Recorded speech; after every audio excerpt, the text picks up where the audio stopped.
நீ நம்ம வீட்டு பையனை அவர்கிட்ட சொல்லையா? தகுதிக்கேற்ற வேலை வேணும்னு முடிவு பண்ணி தானே இங்கே வந்தேன். அதுக்கப்புறமும் அண்ணன் பேரை சொல்லி சவாரி பண்ணக்கூடாதுண்ணே. சரிதான்டா. இம்புட்டு நாளாக நான் குணசேகரன் தம்பின்னு பெருமை பீத்திக்கிட்டு இருந்தேன். அது நெசமான பெருமை இல்லைன்னு இப்போ நீ எனக்கு விளங்க வச்சிட்டடா. நிச்சயமா நீ பெரிய அளவரோட சக்தி. என்ன சக்தி சார்? சார் பிஸ்னஸ் சீக்ரெட்லாம் கேட்டு தெரிஞ்சுக்கிறாரா? சார் அதெல்லாம் ஒன்றும் இல்லை சார். கார் மாடல் பற்றி கேட்டுக்கிட்டு இருந்தாரு. அதான் எது நல்லா இருக்கும்னு சொல்லிக்கிட்டு இருந்தேன். சார் இன்னும் 2 நிமிஷம் பேசிட்டு இருந்தீங்கன்னா உங்களையே நம்ம ஷோரூம்லேருந்து கார் வாங்க வச்சிருவான். நல்ல பையன் தான் சார். என்னப்பா 5 நிமிஷத்தில் இம்ப்ரெஸ் பண்ணிட்ட? அவங்க கம்பெனி தள்ளிட்டு போயிட போகிறாங்க. அவன் வரமாட்டான் சார். எது நல்லதுன்னு அவன் ரொம்ப தெளிவாக புரிஞ்சுக்கிட்டான். சரிங்க சார், அப்போ நான் கிளம்புறேன். என்ன சார் அதுக்குள்ளேயும் கிளம்பிட்டீங்க? இல்லை, நான் இந்த பக்கமாக வந்தேன், உங்கள் ஷோரூமை பார்த்தேன், அப்படியே உள்ளே போயிட்டு போகலாமேன்னு தான் வந்தேன். அப்போ நான் வரேன் சார். சார் ஃபர்ஸ்ட் டைம் வந்திருக்கீங்க, ஒரு காஃபி சாப்பிட்டு போகலாம்ல? ஐயோ, நான் இப்போ தான் சாப்பிட்டு வந்தேன் சார். பரவாயில்ல. நீங்கள் வந்ததில் ரொம்ப சந்தோஷம் சார். அடுத்த முறை வரும்போது அண்ணனோட வரணும். கண்டிப்பாக வரேன் சார்.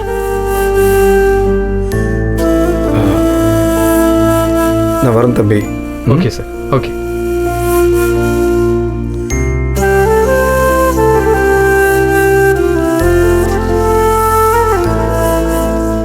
பெரிய குடும்பம்பா, மொத்தம் 4 பேர். நான் இந்த ஆளையும் குணசேகரனையும் மட்டும்தான் பார்த்துருக்கேன். காசு இருக்கே தவிர மைண்டெல்லாம் கிரிமினலாக வேலை செய்யும். காதனுங்கப்பா, கேர்ஃபுல்லாக இருக்கணும். சரி, ஒர்க்கை பாரு.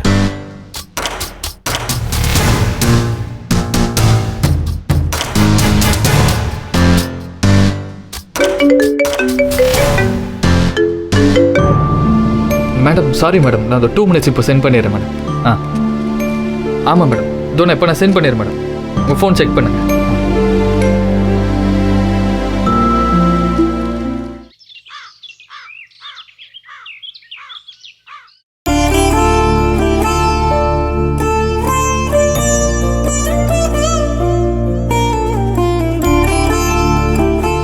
பெரியம்மா, நாளைக்கு ஐஷா அக்காக்கு பர்த்டே. சாக்லேட் வாங்கணும், கேக் ஆர்டர் பண்ணணும். வாங்க பெரியம்மா போலாம். நீ போ, நான் வரேன்.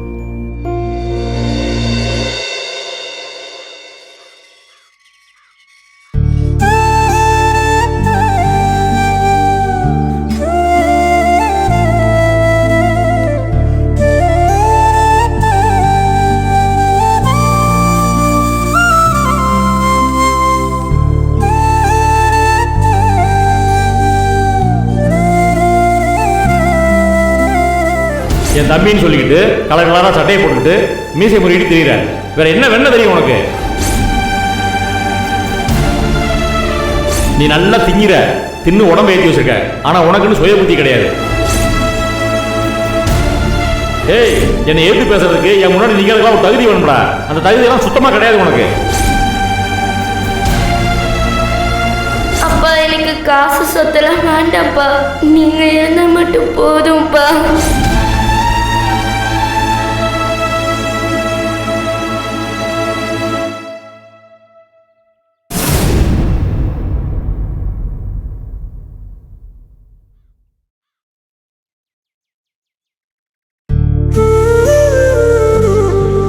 வாங்க பெரியம்மா, டைம் ஆகுது.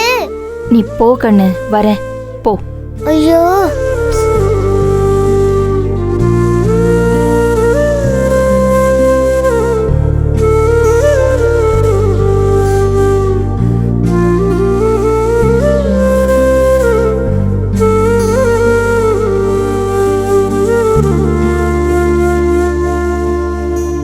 பெரியம்மா, ஞானம் பெரியப்பா வெளியில உட்கார்ந்திருக்காரு. போ.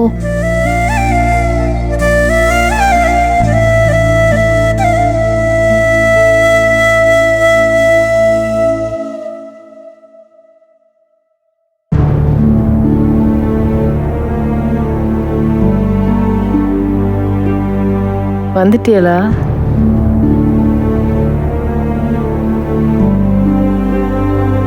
சாப்பிட்றியலா? ஆச்சு. மாமா எல்லாம் இருக்கு, சாப்பிடுதுன்னா சாப்பிடுங்க. அதான் சாப்பிட்டேன்னு சொல்லிட்டேன்ல. அதுக்காண்டி இல்ல மாமா. ஏன் இங்கன வந்து உட்கார்ந்துருக்கிய? தலையெழுத்துமா, தலையெழுத்து. அதான் இங்க உட்காந்துட்டு இருக்கேன். என்னங்க என்னங்க நொல்லங்கன்னுக்கிட்டு என்ன? நீங்க தலையெழுத்து நீங்க வந்து உட்கார்ந்துக்கிட்டீங்கன்னா பின்ன நானும் அவளும் எங்கிட்ட போய் உட்கார்றது? எங்கேயாவது போங்க போங்க, அக்கா வேணாம். எங்கேயாவது போங்க. என்ன பேசாதீங்க. பெரியப்பா நாளைக்கு என்னடேன்னு உங்களுக்கு தெரியுமா? என்னம்மா? ஐஸ்வர்யா அக்காக்கு பர்த்டே.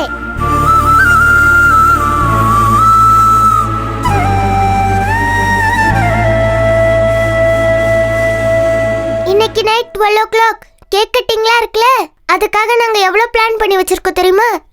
ஏய், சின்ன பிள்ளைகிட்ட எல்லாத்தையும் சொல்லி தூண்டி விட்டு பேச வைக்கிறீங்களா?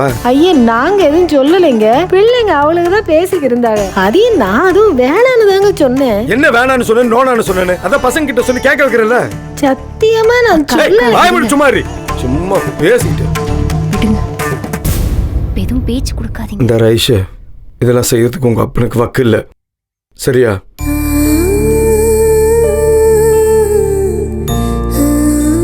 பர்த்டே வேணாம், ஒரு மண்ணும் வேணாம்.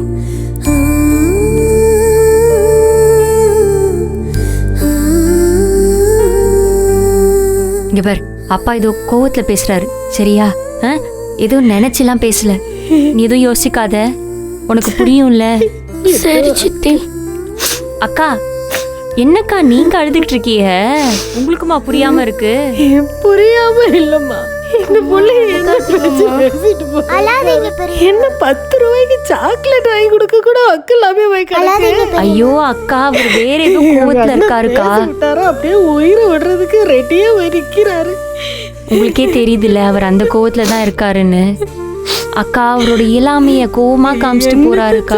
என்ன செய்ய, கூட இருக்கு எல்லாரும் நல்லா செத்து ஒழுங்காதான் இந்த அளவுக்கு. பைத்தியம் மாதிரி பேசாதீங்கக்கா நீங்களும். அங்க பாருங்க அந்த புள்ள முகத்தை, நாளைக்கு அதுக்கு பிறந்த நாள். நீங்களும் உடஞ்சு போய் உட்காந்தீங்கன்னா அது எங்க போகும்? அவரால் எதுவும் செய்ய முடியலன்ற ஆத்தாமக்கா, வேற ஒன்றும் கிடையாது. என்னால எதுவும் செய்ய முடியல. ஏதாவது செய்வோம்க்கா, நம்மளால முடியாதா? ஏதாவது யோசிப்போம். இங்க பாருங்க, நீங்களும் இப்படி உட்கார்ந்தா அவ என்ன செய்வா? அது முகத்துக்காவது நீங்க தைரியமாகுங்க. அவளுக்கு ஏதாவது நம்ம செய்யணுமா வேணாமா? நம்ம தான் செஞ்சாகணும்.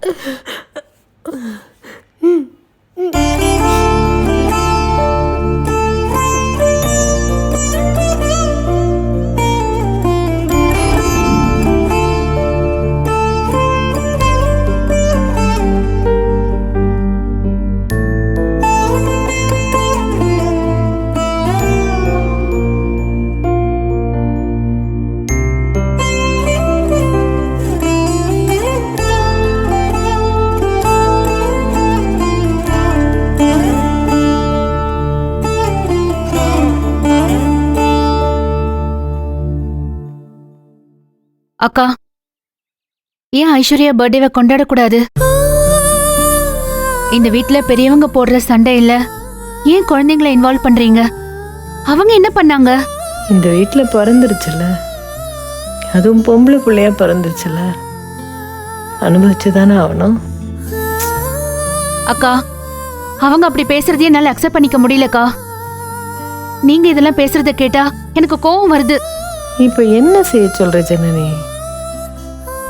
பர்த்டே கொண்டாடுற நிலைமை எங்கன இருக்கு? அவங்க அப்பா மனசு நொந்து போய் கிடக்குறாரு. இந்த பெரிய மனுஷன் கொஞ்சம் கூட மனசாட்சியே இல்லாம எப்படி பேசினாரு பார்த்தீங்கள? அது எல்லாம் கேட்டுக்கிட்டு மானங்கட்டி இந்த வீட்டிலேயே உக்காந்து கிடக்குறதும் இல்லாம அவர் காசுலேயே அம்பிட்டு பொருளையும் வாங்கி பர்த்டே வேற கொண்டாட சொல்றியா? அப்போ இங்கே பண்ணுறதெல்லாம் பிள்ளைக தலையில் தான் விடியன்னு அந்த மனுஷன்ட்ட நான் சொல்லிகிட்டே இருப்பேன். கண்ணு முன்னாலேயே இப்போ அது நடந்துருச்சு. இம்பிட்டு வருஷமாக எதையுமே பேசாமல் அப்படியே உட்காந்து கிடந்தார்ல, அமைதியா அண்ணன் சொன்னாலே போதும்னுட்டு. இப்போ ஒரு பொண்ணு தான் அனுபவிக்கணும், அனுபவிக்கட்டும். அவரை நம்பி வந்தது என் விதி. அவருக்கு பிள்ளையா பிறந்தது அவளோட விதி. இப்படிதான் இருக்கணும்னு இருந்தா யார் என்ன செய்ய முடியும்? விடு ஜனனி, இதெல்லாம் பெருசுபடுத்த வேணாம். அக்கா, நீங்க பேசுறது சுத்த முட்டாள்தனம்க்கா. அவ சின்ன பொண்ணுக்கா. லைஃப்னா என்ன, அதை நம்ம எப்படி பார்க்கணும்னு புரியாத வயசு. இப்ப போய் அவளை பயமுறுத்தி அவ்வளவுதான், இனிமே நம்ம வாழ்க்கையில எந்த சந்தோஷமுமே இருக்காதுங்கிற நெகட்டிவிட்டிய அவ மனசுல பதிய வைக்காதீங்க. இன்னைக்கு இல்லைனாலும் நாளைக்கு நம்ம லைஃப் பெட்டரா மாறுங்கிற நம்பிக்கையையும் தைரியத்தையும் அவளுக்கு கொடுக்கறது தான் ஒரு அப்பா அம்மாவோட கடமை. அதை விட்டுட்டு நீங்க உங்க சூழ்நிலையை காரணம் காட்டி அவ சந்தோஷத்தை கெடுக்காதீங்கக்கா.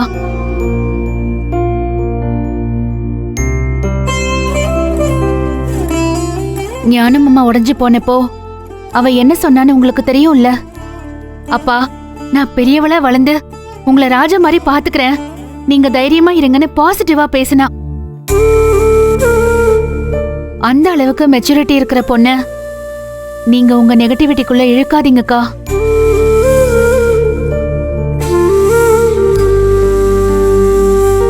இந்த வயசுல பர்த்டேங்கிறது எவ்வளவு பெரிய சந்தோஷம். நீங்க உங்க பர்த்டேக்காக வெயிட் பண்ணதில்ல, அதுக்காக உங்க மனசுல எக்ஸ்பெக்டேஷன்ஸ் இருந்தது இல்லையா? எனக்கு இதெல்லாம் புரியாம இல்லை ஜனனி. ஆனா இப்பதான் ஒரு பிரச்சனை நடந்து முடிஞ்சிருக்கு. அதுக்குள்ள கொண்டாட்டம் அது இதுன்னா மூத்தவர் பார்த்துட்டு சும்மா இருப்பாரா? எனக்கு கோவம் இதுகளுக்கு கொண்டாட்டமான்னு இன்னும் கோவப்பட்டு இன்னும் மோசமா ஏதாவது செய்வாரு. அசிங்கமா போயிடும்.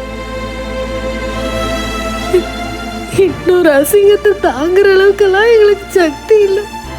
அங்க இங்கனே இருந்துட்டு போயிடுறோம். விட்டு அவரு கோவப்படுவாருன்னு நாம வேணா வெயிட் பண்ணலாம்க்கா.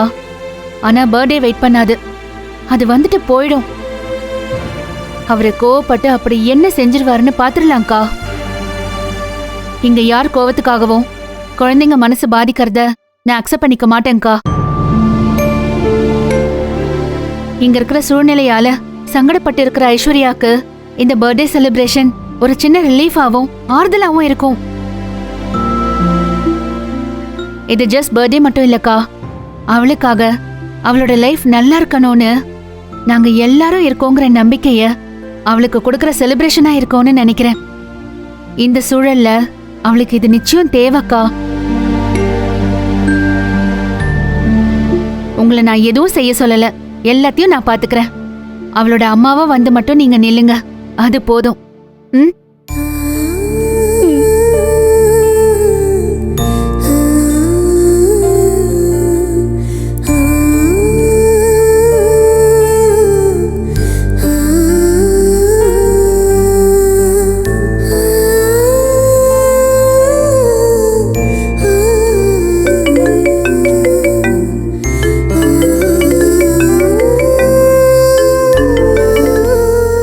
சொல்லு ஜனனி. சக்தி ஆபீஸ்லயா இருக்க? ஆமா, என்னாச்சு? உன்னை பார்க்க வந்தா அங்க டிஸ்டர்பன்ஸா இருக்குமா? அதெல்லாம் ஒண்ணு இல்ல, நீ வா. சரி, நான் வீட்ல இருந்து இப்பதான் கிளம்புறேன். நீ லொகேஷன் ஷேர் பண்ணு, நான் வந்துடுறேன். இதோ இப்ப அனுப்புறேன். ஓகே.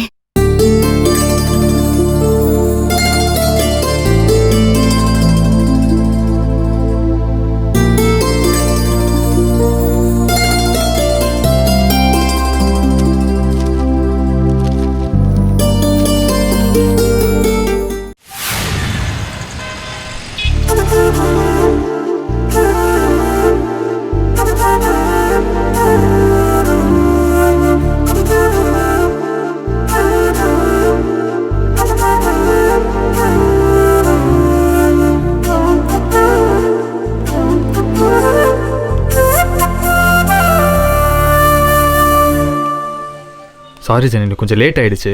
நிறைய வேலை இருந்துச்சு. கொஞ்சம் டீட்டெயில்ஸ்லாம் கொடுத்துட்டு வரதுக்கு டைம் ஆயிடுச்சு. ரெஜிஸ்ட்ரேஷனுக்கு வந்த வண்டிங்கெல்லாம் வேறு ஹோலில் இருக்குது. அது இன்னைக்கு நைட்டு 8 மணிக்குள்ளே செக் பண்ணி அனுப்பி ஆகணும். அதான். உனக்கு ஆஃபீஸ் டைம் 6 மணி வரைக்கும் தானே? காலையில் வேற நீ சீக்கிரமாக கிளம்பி வந்த. அப்படி நேரமெல்லாம் பார்க்க முடியாது ஜனனி. நேரங்காலம் பார்க்காம உழைச்சாதான் மேலே வர முடியும். என்ன பார்க்குற? இந்த புத்தி இவனுக்கு முன்னாடியே வந்திருக்கலாம்னா? நல்ல நேரம் வரும்போது தானே எல்லாம் நடக்குது. அப்போதான் நமக்கு புத்தியும் தெளிவாகுது.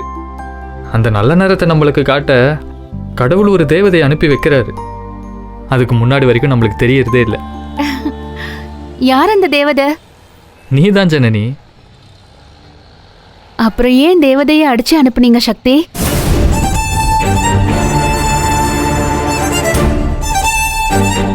டிவோர்ஸ் பேப்பர்ல ஏன் சைன் போட்டீங்க? எங்க பாரு சக்தி, வாழ்க்கையில நமக்கு வழிகாட்ட வந்த தேவதைய கல்யாணம் பண்ணிக்க கூடாது. அவ கூட நட்பாதான் இருக்கணும். கரெக்டா?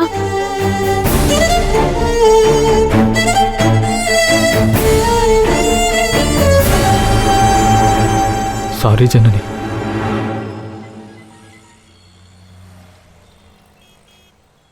எனக்கு இன்னைக்கு வரைக்கும் புரியாத ஒரு விஷயம்.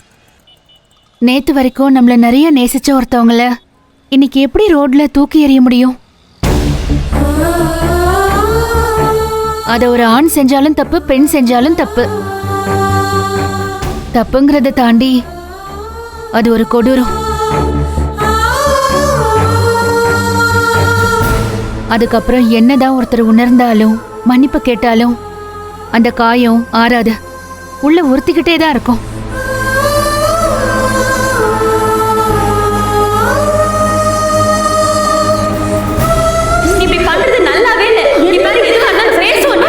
மொத்தமா போயிரு. இவங்க பக்கம் நியாயம், அவங்க பக்கம் நியாயம், இவங்க பண்றது சரி, இவங்க பண்றது தப்புன்னு சொல்ற வக்கீல் எனக்கு தேவையில்லை. எனக்கு தேவை பொண்டாட்டி. என் குடும்பத்தையும் என்னையும் அனுசரிச்சு போற பொண்டாட்டி. அது உன்னால முடியாது. வெளியே போ.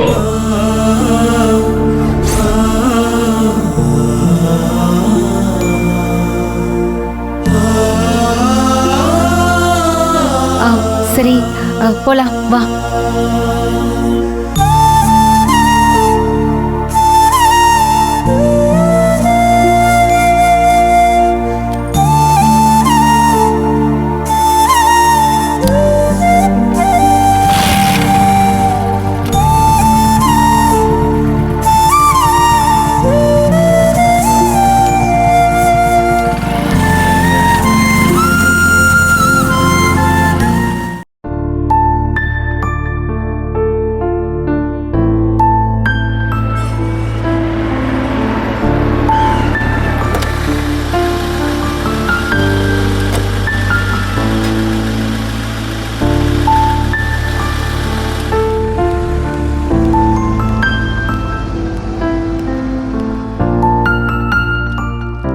அம்மா, அம்மா, எம்மா, எங்கம்மா இருக்க? ஏய், அப்பதான் வாங்கம்மா. ஏய், அப்பதான் வாங்க.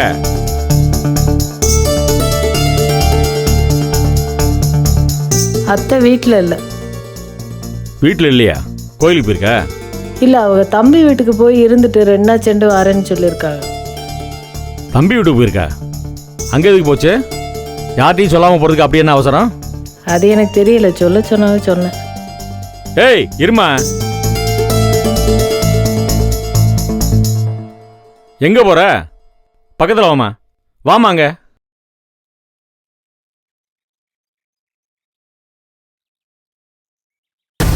போயிடுவோமா? என்ன வர வர பேச்சு ரொம்ப ஏத்தமா இருக்கு? என்ன சீண்டி பார்க்குறீங்களா? நான் என்னத்தை சீண்டி பார்த்தேன்? நீங்கள் என்னட்டு கேட்ட கேள்விக்கே பதில் சொன்னேன். இல்லை, ஏத்த எங்கே இருக்கு? வீட்டு ஆம்பளை நின்று கேள்வி கேட்டுக்கிட்டு இருக்கேன். பிட்டேத்தியா பதில் சொல்லிட்டு நீ வாட்டில் விறுவிறுன்னு உள்ளே போயிட்டு இருக்க. என்ன நினச்சிட்டு இருக்க உன் மனசில்? நீ என்ன பெரிய வெண்ணையாடா? நீ என்ன கேள்வி கேட்கறது, நான் என்ன பதில் சொல்றதுங்கிற திமிரு அதானே? வேற என்ன?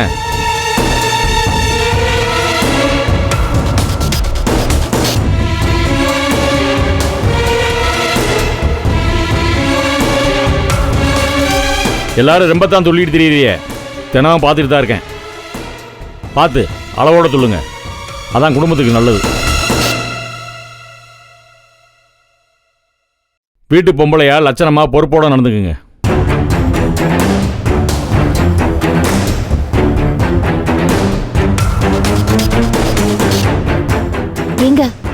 யாருங்க இப்ப பொறுப்பில்லாம நடந்துக்கிட்டா?